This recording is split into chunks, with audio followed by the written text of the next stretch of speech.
Okay. So we start from a general linear first order differential equation, and we write it in the standard form to start. So the standard form of the equation means you have to make the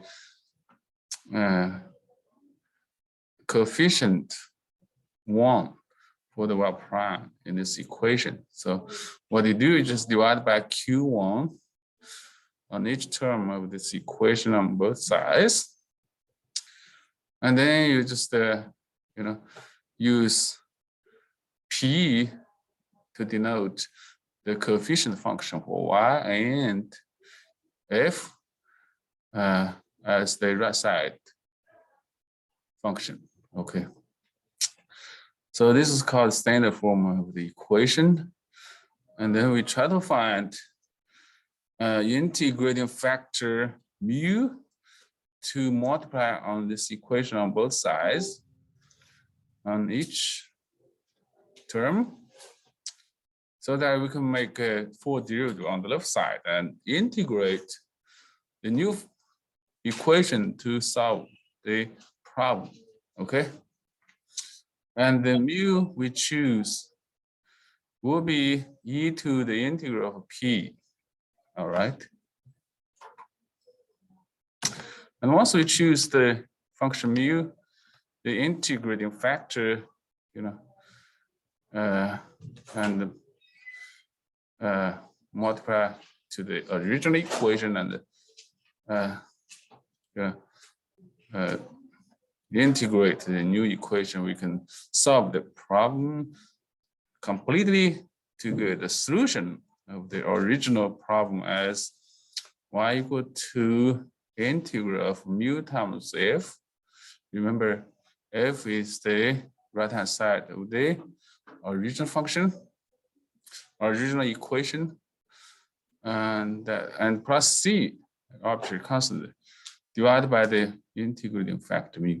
Okay, so that's the solution of the original differential equation.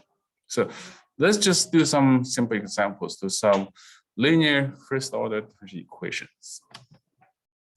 Okay, so the first example says solve the linear first order differential equation dy over dx plus 2y equal to 0.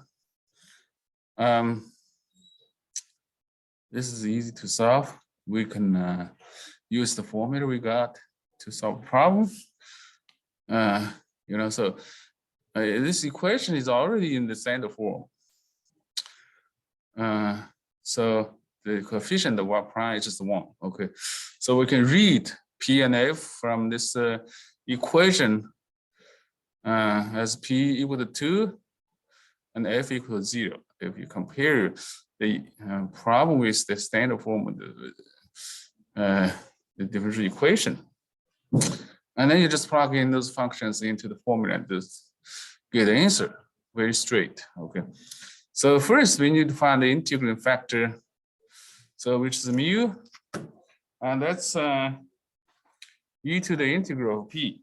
All right, so p is just 2, so basically we just need to integrate 2 in the exponent. Okay, as you can see here, so we got 2x, so the integrating factor is just e to 2x.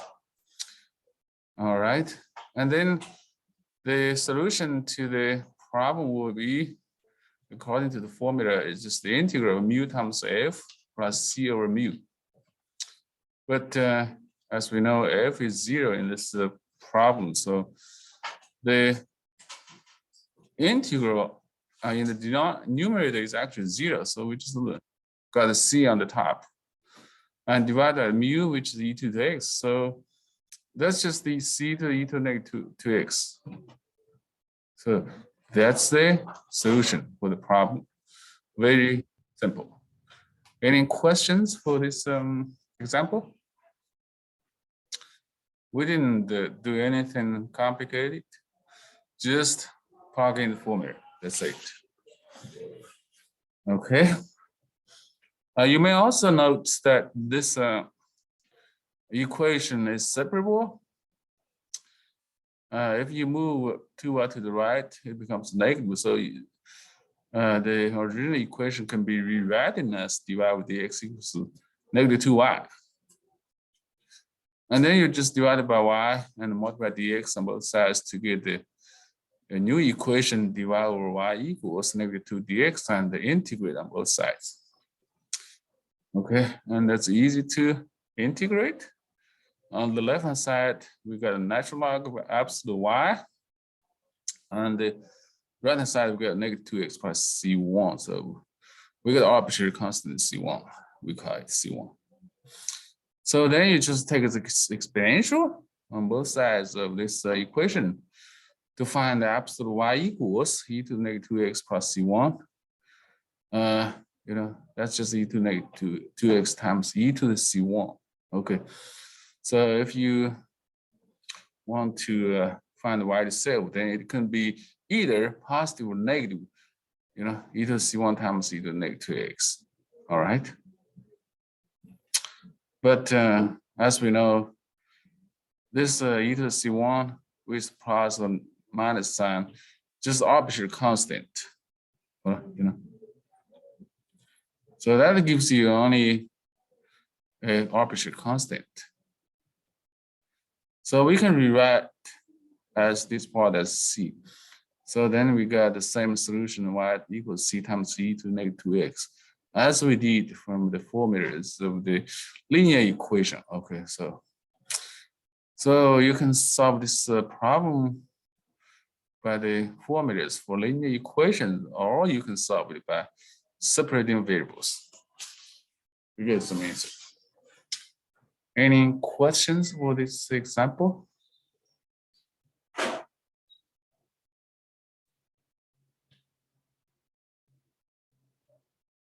Can we move to the next page?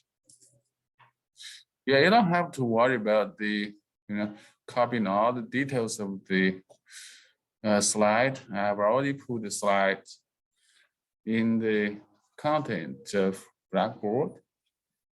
You can check those slides, and this video also recorded, so you can watch it later in YouTube.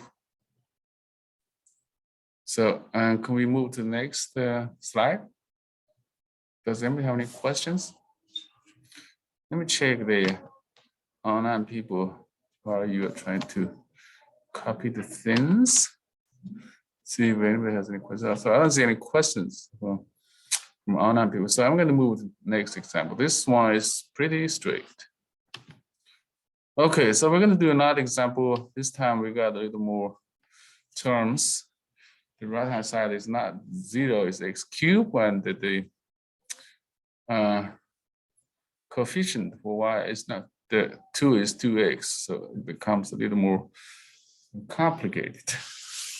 So again, we need to solve this linear first order differential equation y prime plus 2xy equal to x cubed.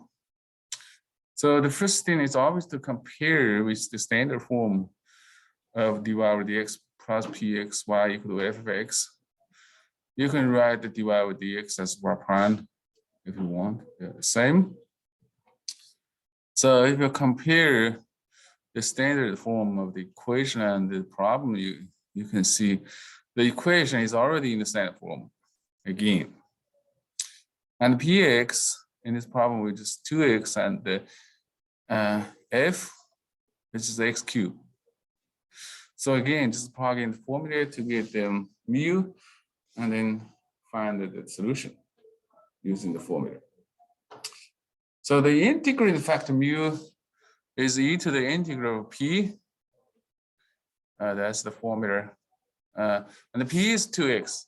Okay, p is 2x. So we just integrate 2x in the exponent, we get x squared. So the integrating factor is e to the x squared, all right? It's not x squared, it's e to the x squared. And the solution to the problem, from the formula, we have to integrate the mu times f plus c divided by mu. Okay, so we got mu e to the x squared, just plug in. And fx equals x cubed All right. So so we need to integrate this e to the x squared times x cubed. So the first thing we do substitution. Let z equal to x squared. All right. You can use u or v, it doesn't matter. So if we do that, then dz will be 2x dx. Okay. Take the derivative of z and times dx. And divide by 2x on both sides, we got dx equals to dz over 2x. Now we can try to integrate by substitution. So you replace x squared by z. So we get e to the z times x cubed, and you place dx by dz over 2x. So that's the standard procedure for integrating by substitution. Now you can cancel x in the denominator, and you're left with x squared. Okay. And then you get the 2 in the denominator. All right. But x squared is just z. So we got e to the z times z, dz over 2. We can take out the, this is the 1/2 from the inside. Okay. So we need to integrate z to the ez. And that can be easily done by integrating by what? By parts, right? Integrating by parts, if you still remember that. So what it means by integrating by parts, you can integrate u dv by uv minus v du. Okay, that's the formula. So you got two functions, u and v. So we need to choose u and v for this problem. So what we do is we just choose u equal to z and du equal to dz. Then if you do the differential, and then dv will be just e to the z dz. Okay. So then we got the u dv in that way. So you can integrate e to the z to get a v. So that's just e to the z itself. All right. So now we can plug into the formula. So the integral we try to evaluate is 1/2 z to the ez dz, and we write it as u dv with u equal to z and v equal to e to the z. All right. So from the formula of integral parts, the integral u dv is just equal to uv minus integral v du. So plug in u, which is z, and v, which is e to the z, and also v and du in the second integral in the formula. So that's just e to the z times dz. All right. So that's easy to integrate. You just integrate e to the z, so you get e to the z itself. So the whole thing becomes 1/2 times z ez minus e to the z. Okay, but z originally was x squared, so we have to use the x to represent the whole result. So that's just the x squared times e to the x squared minus e to the x squared. If you replace z everywhere in the solution, in the answer. So now that's just the integral on the top, remember? Okay, so the solution to the original differential equation will be just the integral plus c over e to the x squared, as we had before. And this integral we already evaluated, and that's just half x squared e to the x squared minus e to the x squared. So if you plug in, on the top, and then divide by e to the x squared to each term on the numerator. Okay, that's how you do the simplification, Then you are left with x squared minus 1 times half from the first term on the top, and you still have c times e to the negative x squared in the second term. All right. So that's the final answer for the problem. Just be careful when you do cancellation with the fractions.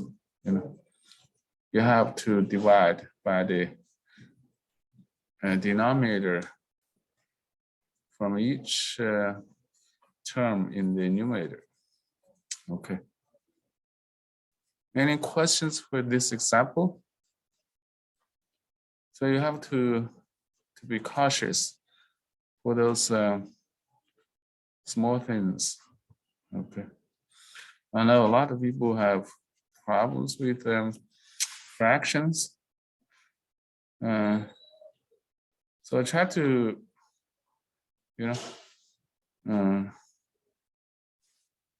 learn these things a little bit. You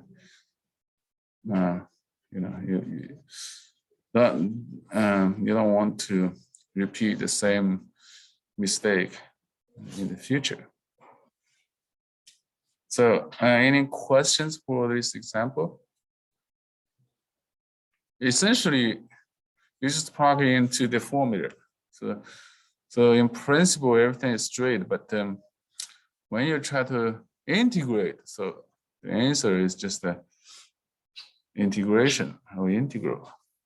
But when you try to use the formula to integrate, sometimes it requires some techniques you learned before in calculus.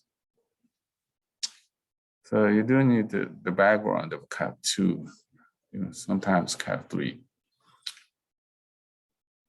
So if you forget those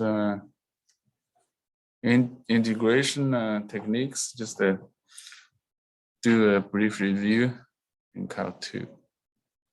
All right. So any questions from our end? No. Then we go to the next page and try to do another example.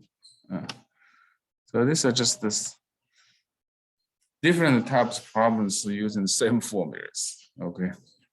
So this time we want to solve the linear first order differential equation. X times dy by dx minus 4y equal to x to 6 times e to the x. Okay. So this time the equation is not in standard form. So the first thing to do is to rewrite the original equation in standard form by dividing by x on both sides. Okay. So that means you need to divide by x on each term of the equation, so that it becomes dy over dx minus 4 over x times y equals x to 5 e to the x. Okay. Good. And then you just recognize p equals negative 4 over x. That's the coefficient for y. And f is just the right-hand side of the equation, which is the x to 5 e to the x. Okay. Now,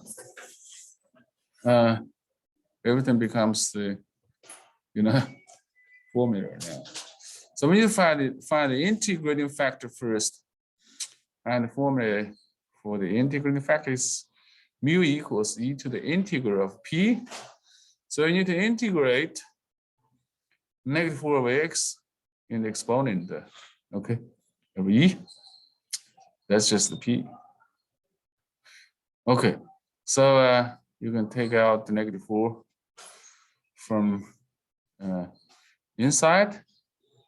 So just integrate 1 over x, and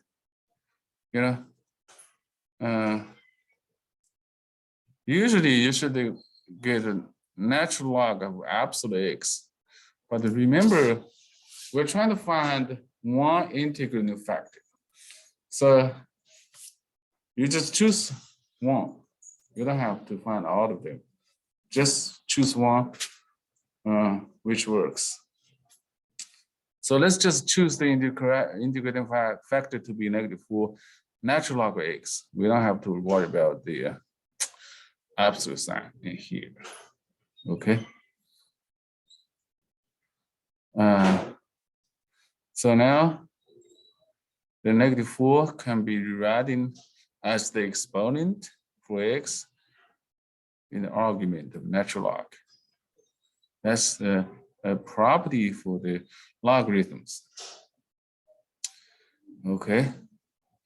So then e to the natural log of x -4 is just x -4 because e, the function, the exponential function with base e, and the natural log, there are inverse functions. So if you do a composition of a function with its inverse function, you just get the argument.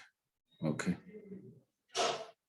So that's a property of inverse functions. So the integral factor we choose is just x to -4.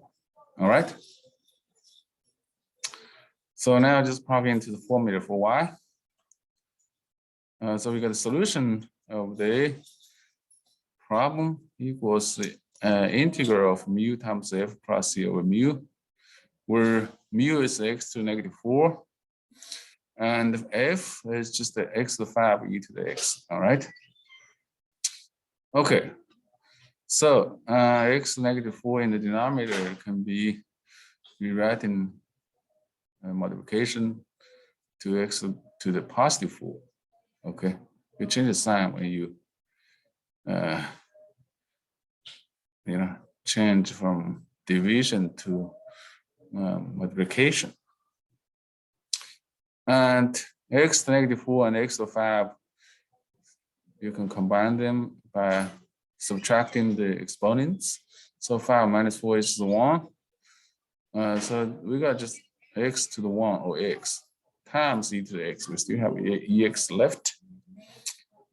And we integrate that plus c, and the whole thing just multiplied by x to the 4. So this becomes very straight. X times e to the x, which is the similar thing in the previous example. If you look at the previous example, when we do z to the e to the z, this time we just change x to ex, but they are the same thing. Okay, so we have to do integral by parts, But I'm not going to repeat because we already did it once in this example. So, but the result of integral of z to the ez is just z to the ez minus e to the z. Okay, so we just use the result in here. So the result of the integral of x to ex is just the x to e to the x minus e to the x. Okay, so the answer for the problem is just x to 4 times x e to the x minus e to the x plus c. If you distribute the x to 4 to each term, you're going to get x to 5 e to the x minus x to the 4th e to the x plus c times x to the 4th. Okay, so that's the answer for the problem. Any questions? Still not very complicated, but we have to rewrite the original equation in standard form to start. Everything's good? Does anybody have any questions for this? No? Okay. Okay, let's just do one more problem. This time, we just solve the initial value problem. So we have a differential equation dy over dx plus y equal to x, and an initial condition of y of 0 equal to 4. So that means when we solve the differential equation, we get the arbitrary constant in the solution, and we're going to use the initial condition to determine that arbitrary constant. Okay, so there's one more step. than the other problems. But everything is very parallel or similar. Okay, so again, this equation is already in the standard form. The coefficient of dy over dx is just 1.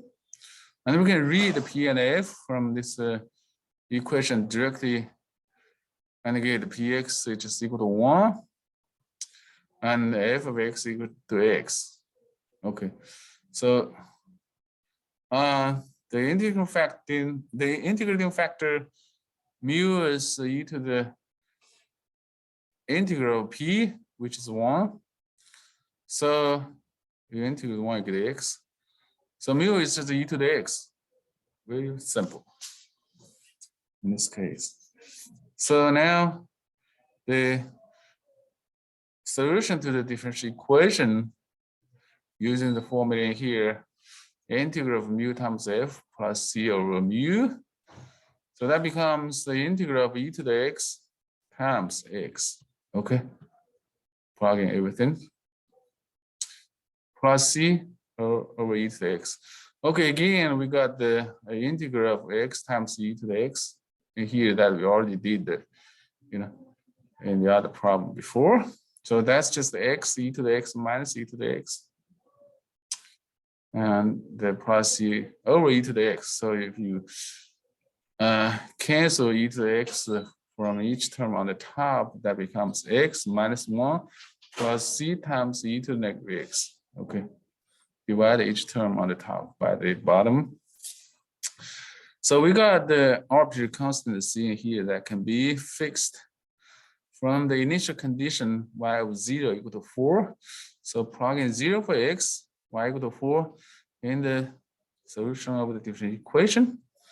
So we got a 4, which is y equal to 0, which is x minus 1 plus c times e to the negative 0. Remember, you have to plug in 0 for x everywhere in the solution. So that just becomes 4 equal to negative 1 plus c times 1. Remember, c to the negative 0 or c to the 0 is just 1. Okay, I mean e to the 0. I'm sorry. So now if you solve this equation, add 1 on both sides, you get c equal to 1. You get c equal to 5. Okay, c times 1 is just c. So c equal to 5.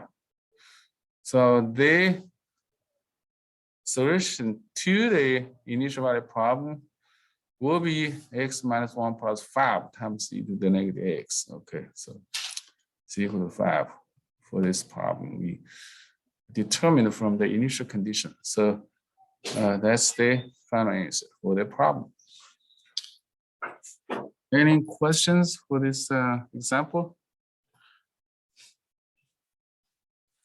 So we didn't do things really complicated. We just try to illustrate the formulas, the procedure to solve differential equations.